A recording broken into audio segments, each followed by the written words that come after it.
Hello, good day guys. May nahagip akong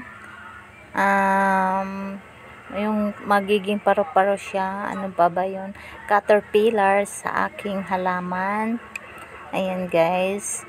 Nung lumabas ako niya, dahil maulan, nakita ko siya, dalawa pa yan dyan guys. Tapos ngayong binalikan ko nung wala ng ulan. Ayan, siya na lang. Hindi ko alam kung saan napunta yun.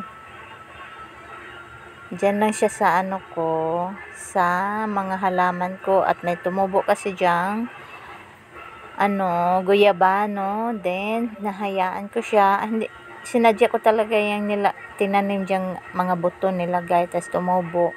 Hinayaan ko kung alin ang lumalaki siya. Nag-iisang puno siya ang lumaki. Ayan. Diyan yata nagmumugad yung paru-paro. Tapos, ayan, nagkaroon ng caterpillar. So, magiging paru-paro na naman yan. Pero sana, masubaybayan ko siya. Kasi nakakatuwa tingnan pag may insekto dyan lang sa labas ng bahay mo, sa garden mo. So, ayan siya guys, oh. Ayan, ang ganda siyang kulay. Hindi halos mahalata. Kasi kasing kulay siya ng mga dahon. Siguro maganda yan paglaki. Ito na yan guys, yung pangalawang days na nasubaybayan ko siya. Diyan ko na siya nakita. Ayan, parang sa tingin ko gumanda lalo kulay niya. Parang nagiging light green. Ayan, ang ganda siya tingnan. Dalawa yun eh, mas malaki yung isa. Hindi ko alam kung lumipad na yun, pero parang hindi pa yata. Napakabilis naman. Days lang naman yata. Abutan pa naman yata niya ng linggo bago makalipad, pero hindi ako sigurado. Ayan, 2 araw ko lang yan sila yan nasubaybayan, kasi pagtingin ko pa, i-video ko sana, gusto ko makikita masubaybayan ko siyang lilipad, magkaroon ng pakpak. Kaso yun lang ang nakita ko.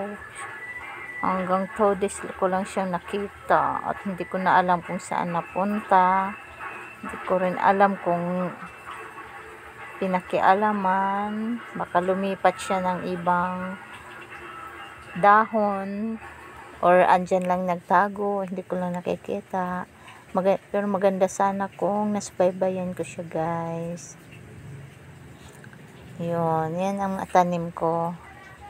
Piniplex ko lang kung mahaba na siya, mas mahaba na sa bubong namin, bahay namin.